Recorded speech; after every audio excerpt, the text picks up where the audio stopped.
আসসালামু আলাইকুম এভরিওয়ান। তো চলো বেশি কথা না কইয়া গল্প শুরু করা যাক। সকালবেলায় সবার সাথে বসে নাস্তা করছিলাম, তখন দাদু বলে উঠলো, তা দাদু ভাই আমাদের অফিস কখন জয়েন করতেছো? আমি বললাম অফিস জয়েন করবো মানে আমি এখনো কোনো অফিস জয়েন করতে পারবো না। বাবা বলল, রিফাত তুই বাবার অবস্থাটা একটু দেখ, উনি কত বুড়ো হয়ে গেছে, এই বয়সে কি আর অফিস সামলাতে পারে? আমি বললাম আচ্ছা আর কয়েক মাস যাক, ততদিন না হয় দাদু কষ্ট করুক। দাদু বলল, আমার আর কিসের কষ্ট, অফিস তো দেখে তোর ম্যানেজার আঙ্কেল, আমি একটু দেখে আসি আর কি। আমি বললাম ও আচ্ছা দাদু, তোমার কি মনে হয় না ম্যানেজার পাল্টানো লাগবে? না মানে ম্যানেজার আঙ্কেলের তো বয়স হয়েছে তাই না? দাদু বলল, সেটা তোকে ভাবতে হবে না, এখন সুন্দর মতো খা। আমি আর কিছু না বলে খেতে লাগলাম, তখন নিয়াল বলে উঠলো, ভাইয়া অনেকদিন ঘোরাঘুরি হয় না, আজ আমাকে একটু ঘুরতে নিয়ে যাবি কিন্তু। আমি বললাম আচ্ছা নিয়ে যাবনি, অনেকদিন আমিও ঘুরতে পারি না। নাস্তা করে ফ্রেশ হয়ে একেবারে বের হব। নিয়াল বলল, কেন ভাইয়া? আমি বললাম আরে একেবারে নামাজ পড়ে আসবো তাই। নেহাল বলল ওকে ভাই। তারপর সবাই খাবার খেয়ে যার যার রুমে চলে গেলাম। একটু পর ফ্রেশ হয়ে রেডি হয়ে দুই ভাই ঘুরতে বের হলাম। অনেকক্ষণ ঘোরাঘুরি করে দুই ভাই একটা রেস্টুরেন্টে গিয়ে নাস্তা করতে লাগলাম। হঠাৎ পিছন থেকে মেয়ে কণ্ঠে কেউ বলে উঠলো, আরে রিফাত তুমি এখানে? মেয়েটার কণ্ঠ শুনে আমি আর নিয়াল দুজনেই পিছনে ফিরলাম। তারপর দেখতে পেলাম এটা তো জেরিন। আমি বললাম আরে জেরিন তুমি এখানে? জেরিন বলল, এই তো ছোট বোনকে নিয়ে একটু ঘুরতে আসলাম, তুমি? আমি বললাম আমিও সেই ছোট ভাইকে নিয়ে ঘুরতে আসলাম। নেহাল বলল, আরে আয়েশা তুমি? আয়েশা বলল, নেহাল তুমি? এইদিকে আমার ভাইয়ের এমন কথা শুনে তার দিকে তাকাতে জেরিন বলল, আমার বোনের নাম আয়েশা, এটা তুমি কি করে জানলে? নেহাল বলল, আরে আন্টি থুক্কু আপু, আয়েশা তো আমার ক্লাসে পড়ে তাই চিনি। আমি বললাম ও আচ্ছা, তাহলে তোমরা একে অপরকে চিনো তাহলে? নেহাল বলল, ভাইয়া। আমি বললাম আরে জেরিন দাঁড়িয়ে আছো কেন, বসো সবাই মিলে নাস্তা করি। এটা বলতে জেরিন আর তার বোন আমাদের টেবিলে বসে পড়লো। তারপর খাবার অর্ডার দিলাম। একটু পর নাস্তা আসতে সবাই আমরা নাস্তা করতে লাগলাম। তখন জেরিন বলল, তা রিফাত তোমাকে তো অফিসে খুঁজেই পাওয়া যায় না, আবার কলও ধরো না, কি ব্যাপার? আমি বললাম আরে ম্যাম আমাকে অনেক চাপে রাখে তাই পারি না দেখা করতে। জেরিন বলল, কাজের চাপ নাকি অন্য কিছু? আমি বললাম আরে যা তেমন কিছু না, এমনি দুইটা পোস্ট একসাথে সামলাতে হয়, বুঝতে পারছো? জেরিন বলল, বুঝলাম। তারপর খাওয়া দাওয়া শেষ করলাম। জেরিন তোমরা তাহলে নাস্তা করো, আমরা আসি কেমন, নামাজের সময় হয়ে গেছে। জেরিন বললাম যাও, আল্লাহ হাফেজ। আমি বললাম আল্লাহ হাফেজ, আর বিল দিও না তুমি, আমি দিয়ে দিচ্ছি। জেরিন বলল, আরে আরে তুমি কেন দেবে, তোমরা যাও আমি দিব। আমি আর কিছু না শুনে সোজা বিল দিয়ে নিহালকে নিয়ে বের হয়ে গেলাম। নিহাল বলল, ভাই একটা কথা বলবো? আমি বললাম বল। নিহাল বলল, ভাবি কিন্তু সুন্দর আছে। আমি বললাম ভাবি মানে কে ভাবি? নিহাল বলল, আরে কি আবার, ওই যে আয়েশার বড় আপু আর কি। আমি বললাম নেহাল মার খাবি কিন্তু, সে ভাবি হতে যাবে কেন, সে আমার বন্ধু বুঝলি, এর বেশি কিছু না। নেহাল বললাম কেমন বন্ধু আমি বুঝি। আমি বললাম তুই চুপ করবি নাকি কানের নিচে দেবো একটা? নেহাল বললাম সত্যি কথা বলতে গেলে শুধু মায়ের ধমক দাও তুমি। এটা বলতে আমি নিহালের দিকে রাগি চোখে তাকাতে সে চুপ হয়ে গেল। একটু দূরে যেতে নিহাল আবার বলে উঠলো, ভাইয়া বলছি কি? আমি বললাম বল কি বলবি? নেহাল বলল, না মানে তুমি যদি জেরিন আপুকে বিয়ে করো তাহলে কিন্তু আমার খরচটা কমে যায়। আমি বললাম কেমন খরচ কমে যাবে তোর? নেহাল বলল, না মানে তুমি যদি বড়টাকে বিয়ে করো আর আমি যদি ছোটটারে। আমি বললাম তবে রে ফাজিলের হাড্ডি, এই বলে নেহালের কান ধরে টানতে লাগলাম। নেহাল বলল, ভাইয়া ভাইয়া থারো লাগছে তো। আমি বললাম লাগার জন্যই তো কান বলতেছি, হারামদাদা আর বলবি এমন কথা? নেহাল বলল, না ভাইয়া কমো না, প্লিজ কানটা ছাড়ো ভাইয়া প্লিজ। নেহালের এমন আকুতি মিনতি শুনে কান ছেড়ে দিলাম। তারপর দুই ভাই আর কথা বলতে বলতে মসজিদে গেলাম। জুম্মার নামাজ পড়ে মসজিদ থেকে বের হয়ে বাড়ির দিকে যাওয়া শুরু করলাম। কিছুক্ষণ পর বাড়িতে আসলাম। তারপর খাওয়া দাওয়া শেষ করে রুমে গিয়ে বসতেই ফোনটা বেজে উঠলো। তাকিয়ে দেখি নীলা। রিসিভ করে বললাম, হ্যালো নীলা বলো। নীলা বলল, তুমি এখন কোথায়? আমি বললাম আমি তো বাসায়। নীলা বলল, তাড়াতাড়ি নদীর পাড়ে চলে এসো। আমি বললাম এই সময় নদীর পাড়ে মানে কি, বিকাল হলে যামুনি আর কি।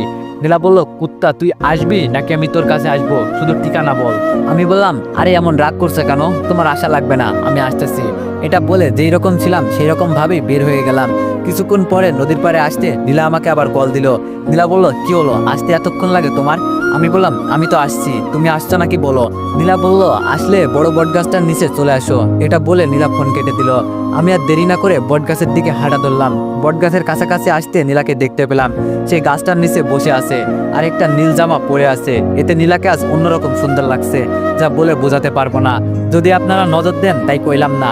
এইসব বলতে বলতে আমি নীলার সামনে চলে আসলাম। নীলা বলল, তুমি এসেছো, আসো বসে এখানে। এই বলে নীলা আমার হাত ধরে টান দিয়ে নীলার পাশে বসালো। নীলা বলল, তা রিফাত সাহেব আজ সকালবেলা কেমন কাটলো আপনার? আমি বললাম ভালোই কাটছে। নীলা বলল, ভালো তো কাটবেই, এটা স্বাভাবিক। তা আপনাকে যে কোনো মেয়ের সাথে কথা বলতে মানা করছি সেটা আপনার মনে ছিল না? আমি বললাম, মনে কেমনে থাকবে না, এটা তো আমার সবসময় মনে আছে আর থাকবে।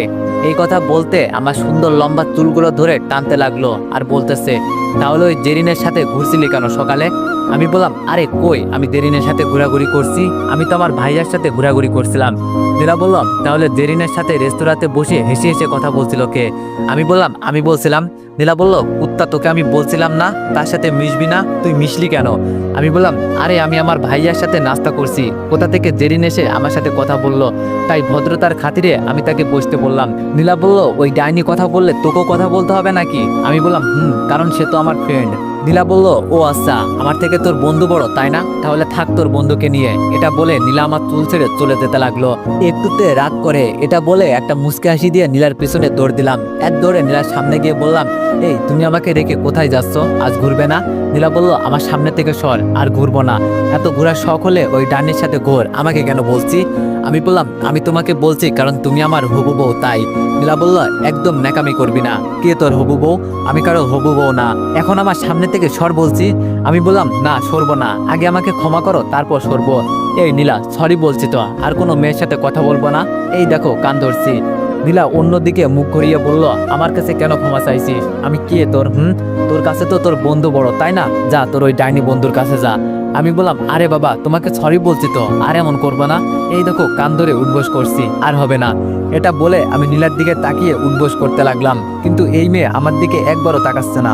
আমি 5 বার কান ধরে উঠবোস করার পর পরের বার যখন উঠবাস করতে যাব তখনই নীলা একটা হাসি দিয়ে আমাকে বলল, এই পাগল একটা, এটা কি করছো? উঠবাস করতে হবে না, লোকে দেখলে কি বলবে?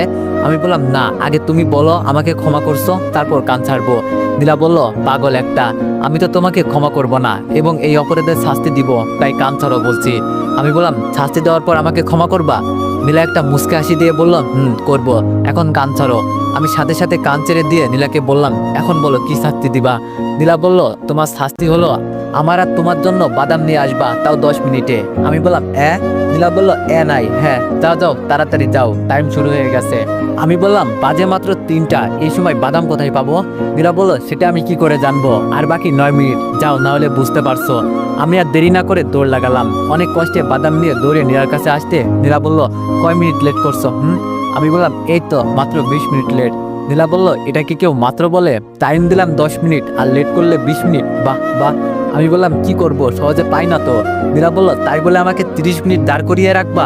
আমি বললাম, তো দাঁড়িয়ে থাকতে কে বলছে, গাছের নিচে বসে থাকো। নীলা বলল, হয়েছে, আর কথা না বলে বাদামের খোসা ছাড়িয়ে আমাকে খাইয়ে দাও। আমি আর কিছু না বলে নীলাকে বাদাম খাওয়াতে লাগলাম, আর নীলা আমার কাঁধে মাথা রেখে সামনের প্রকৃতি দেখছে। আমার কিন্তু অনেক ভালো লাগছে। আচ্ছা, যদি প্রিয় মানুষটা কাঁধে মাথা রেখে হাতে হাত রাখে তখন কার না ভালো লাগে, আপনারাই বলেন। এইভাবে নীলার সাথে বিকাল পর্যন্ত ঘোরাঘুরি করে যে যার বাসায় চলে আসলাম। এইভাবে নীলার সাথে ঘোরাঘুরি, দুষ্টামি, রাগ, অভিমান, ভালোবাসার মাঝ দিয়ে কেটে গেল 1 মাস। সবাই মিলে সকালে নাস্তা করছি, তখন আম্মু বলে উঠলো, বাবা, আমি আর কত নিজে আপনাদের রেঁধে খাওয়াবো, এখন কি আপনাদের নতুন কারোর হাতে রান্না খেতে ইচ্ছে করে না?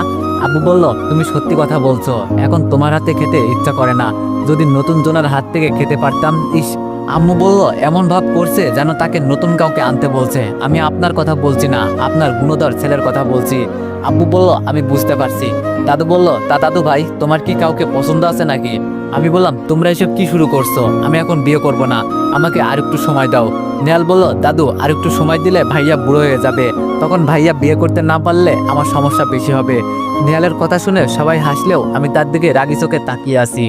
আব্বু বলল, তোর যদি পছন্দের কেউ থাকে তাহলে বলতে পারিস, না হলে আমাদের কিন্তু মেয়ে পছন্দ আছে, তুই শুধু রাজি হলেই হবে। আমি বললাম, বাবা, আমাকে 2 দিন সময় দাও। আব্বু বলল, ওকে দিলাম, এই 2 দিনে কিছু করতে না পারলে কিন্তু আমরা কিছু করব। আমি বললাম, ওকে, তাই করিও। তারপর সবাই যে যার মতো নাস্তা করতে লাগলো। আমি নাস্তা শেষ করে অফিসের দিকে রওনা দিলাম। আসলে আমি চাইলে নীলার কথা বলতে পারতাম, কিন্তু আগে নীলার কাছে জিজ্ঞেস করতে চাইছি আর কি।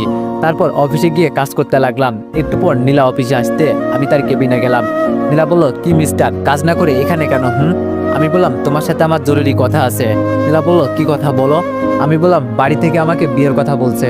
আমার কথা শুনে নীলা হাসতে লাগলো। আমি বললাম, কি হয়েছে, হাসতেছো কেন? নীলা বলল, তুমি মেয়ে নাকি যে তোমাকে বিয়ের জন্য চাপ দিবে? আমি বললাম আরে না, বাড়ির বড় ছেলে, এখন ভালো চাকরিও করি, তাই সবাই মিলে চাইছে আমি বিয়ে করি। নীলা বলল ও তাই, তাহলে করে ফেলো। আমি বললাম করে ফেলবো যদি তুমি রাজি থাকো। নীলা বলল আমি কেন রাজি হব, আমাকে এখনো কি প্রপোজ করছো? আমি বললাম না করিনি। নীলা বলল তাছাড়া বিয়ের কথা আমাকে না বলে আমার বাবাকে বলো, উনি সব দেখবে। আমি বললাম এখন তাহলে তোমার বাবার কাছে যাই চলো। নীলা বলল থাক, তোমাকে আর কষ্ট করতে হবে না। আমি বললাম মানে? নীলা বলল কাল বাবা অফিসে আসবে, তখন যদি অফিসে সবার সামনে আমাকে প্রপোজ করতে পারো তাহলে আর কাউকে রাজি করাতে হবে না।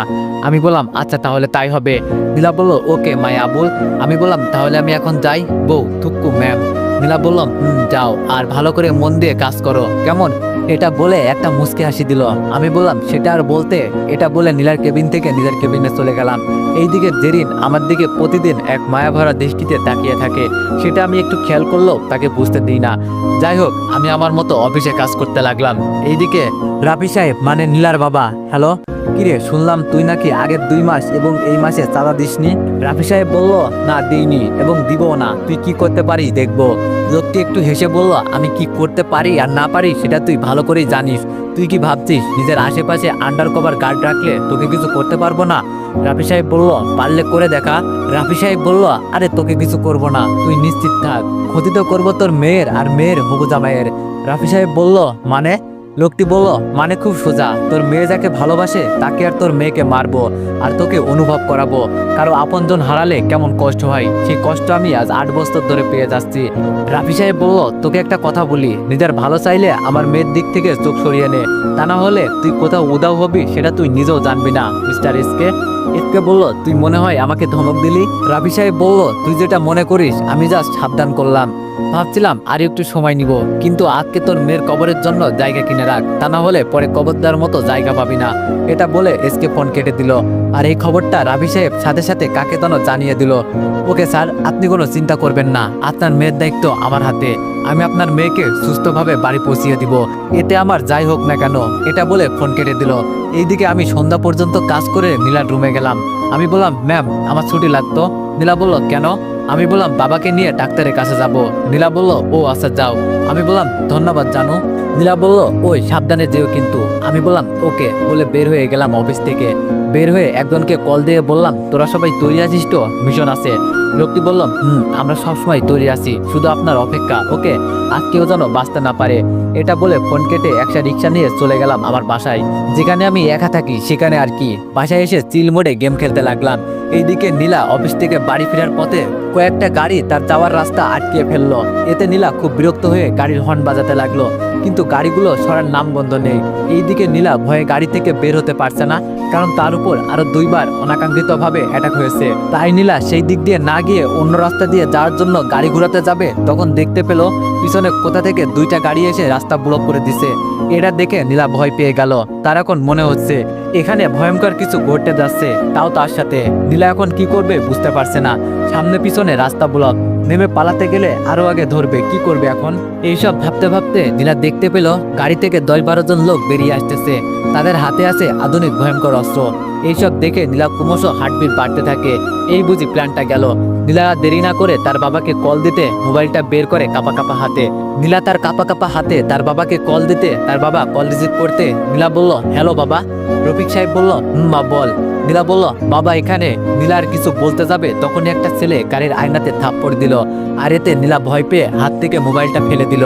এইদিকে রফিক সাহেব বুঝতে পেরে গেলেন তার মেয়ে এখন বিপদে, তাই সে আর দেরি না করে সবাইকে জানিয়ে দিয়ে রফিক সাহেব বাড়ি থেকে বের হয়ে গেল। এইদিকে নীলা বলল প্লিজ আপনারা এমন করছেন কেন, আমাকে যেতে দিন, আমি তো আপনাদের কোনো ক্ষতি করিনি। লোকটি হেসে বলল তুই ক্ষতি করিসনি তো কি হয়েছে, তোর বাপ তো করেছে, এখন বেশি কথা না বলে বের হতো দেখি।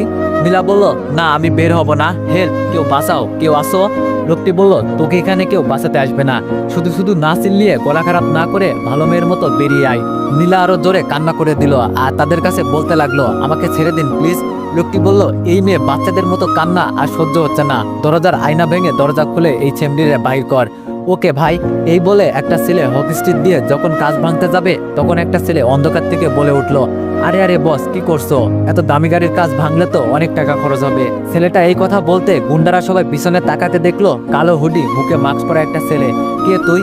ছেলেটা বলল, আমি মানুষ। সেটা আমরাও দেখছি, এটা বল তোর পরিচয় কি?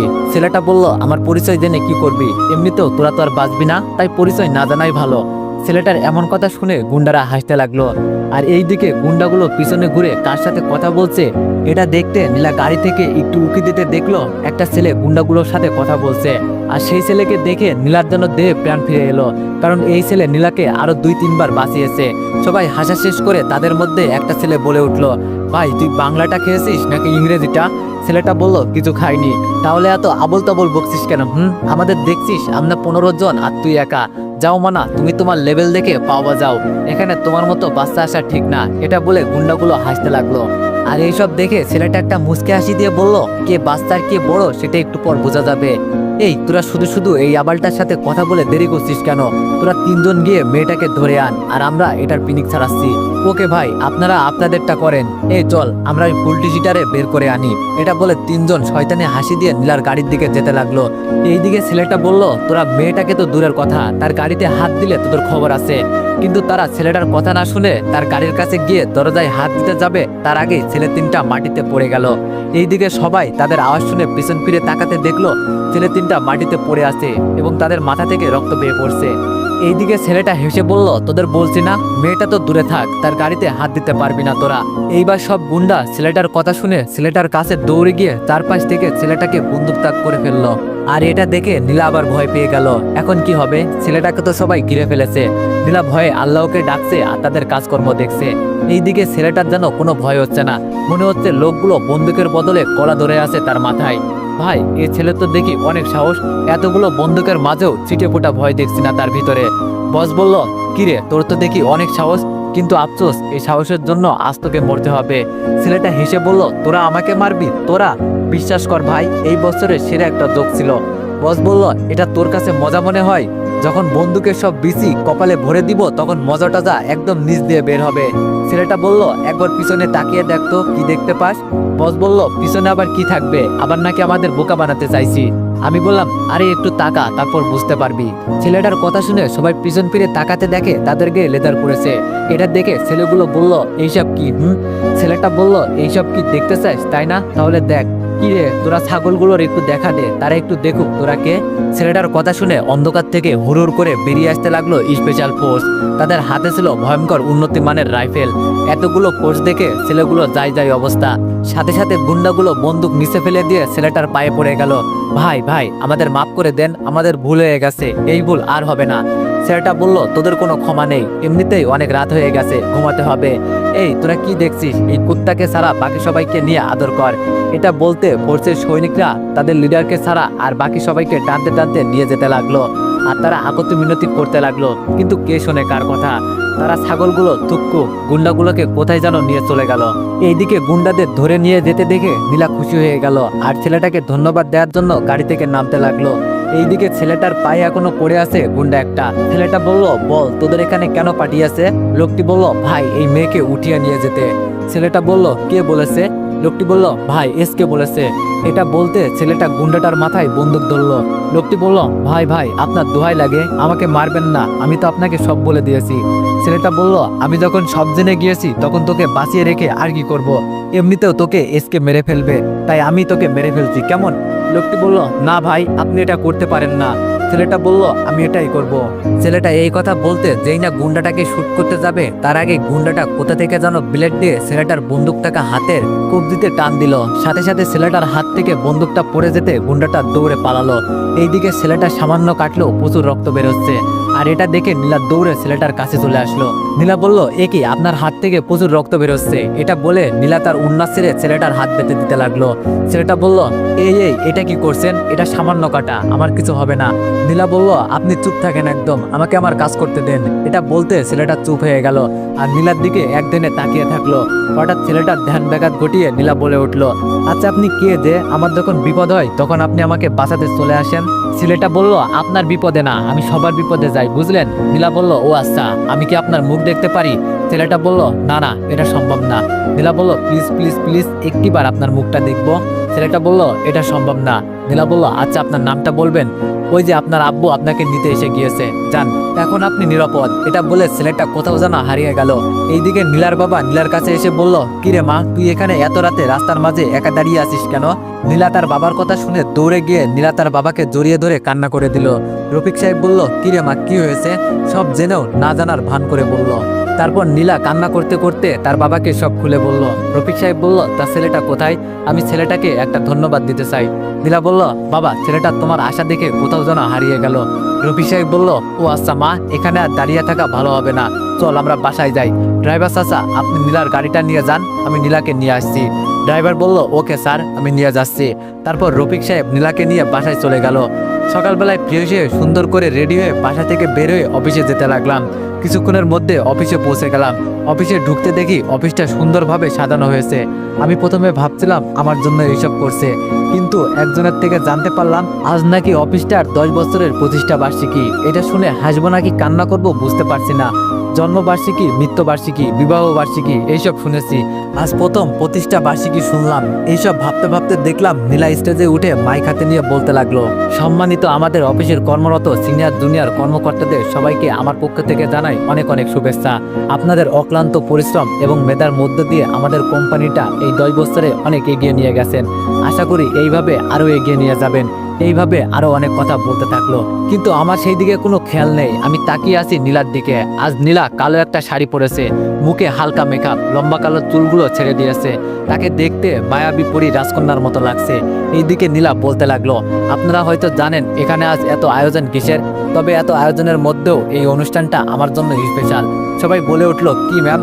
নীলা বলল, সবাই জানতে পারবেন, তবে আব্বু আগে কেকটা কেটে নিক, তারপর নয় জানবেন। বাবা, আর দেরি করিও না, কেকটা কাটো, আর আপনারা সবাই এখানে চলে আসেন। এইদিকে নীলার বক্তব্য শেষ হতে আমার ঘোর কাটলো নীলার ধাক্কাতে। কি মিস্টার, এইভাবে হা করে কি ভাবছেন? নীলার এমন কথা শুনে কি বলবো বুঝতে পারছি না। আমি বললাম, কই কিছু না, ভাবছি আমার বউটা এত সুন্দর করে বক্তব্য দিতে পারে, সেটা আগে জানতাম না। নীলা বলল, শুধু বক্তব্য চোখে পড়লো, মনে হয় আর কিছু পড়লো না? আমি বললাম, কি বলছো? নীলা বলল, না কিছু না। আচ্ছা এখন বলো তো আমাকে কেমন লাগছে? আমি বললাম, মাশাআল্লাহ, অনেক সুন্দর লাগছে। নীলা বলল, বলার পর চোখে পড়লো, এতক্ষণ নজরই গেল না। আমি বললাম, আচ্ছা তুমি বিড়বিড় করে কি বলছো, যা বলার জোরে বলো। নীলা বলল, জোরে বলতে পারবো না। এখন চলো, বাবা কেক কাটবে, সেখানে চলো। আর কাল কি করতে বলছি মনে আছে তো? আমি বললাম, আরে এটা কি করে বলি বলো তো, আমার সব মনে আছে। নীলা বলল, তাহলে আর ঢং না করে স্টেজে চলো। এই বলে নীলা আমার হাত ধরে স্টেজে নিয়ে গেল এবং তার সাথে দাঁড় করিয়ে দিল। এইদিকে আমাদের এমন হাসি খুশি কথা বলতে দেখে জেরিনের যেন সহ্য হচ্ছে না, ইচ্ছে করছে এখনই নীলাকে গলা টিপে মেরে ফেলতে। জেরিনের এমন জেলাস হওয়ার কারণ, সে রিফাতকে কলেজ লাইফ থেকে পছন্দ করে, কিন্তু বন্ধুত্বের সম্পর্ক নষ্ট হবে বলে আজও বলেনি। এইদিকে রফিক সাহেব কেক কাটতে সবাই মিলে হাতে তালি দিয়ে অভিনন্দন জানালো এবং একে একে সবাইকে কেক বিতরণ করলো। তারপর সবশেষে নীলা মাইক্রোফোন হাতে নিয়ে বলতে লাগলো, অ্যাটেনশন গাইস, আমার সেই স্পেশাল মুহূর্তটা চলে এসেছে। রিফাত, আসো আমার সামনে। নীলার এমন কথা শুনে আমি একটু লজ্জা প্লাস নার্ভাস ফিল করলাম। নীলা বলল, কি হলো, আসো। তারপর আমি নিজের মধ্যে একটু সাহস জুগিয়ে নীলার কাছে গেলাম। নীলা বলল, এইবার সবার সামনে বলো তুমি আমাকে কি বলতে চাও। এটা বলতে আমি একবার সবার দিকে তাকালাম। নীলা বলল, কি হলো? আমি বললাম, বলছি। এটা বলে আমি পকেট থেকে একটা আংটি বের করে হাঁটু করে বসে নীলাকে বলতে লাগলাম। তো এভরিওয়ান, নেক্সট পার্টের জন্য অপেক্ষা করো, আর সবাই একটু বেশি বেশি কমেন্ট করে দিও। ধন্যবাদ।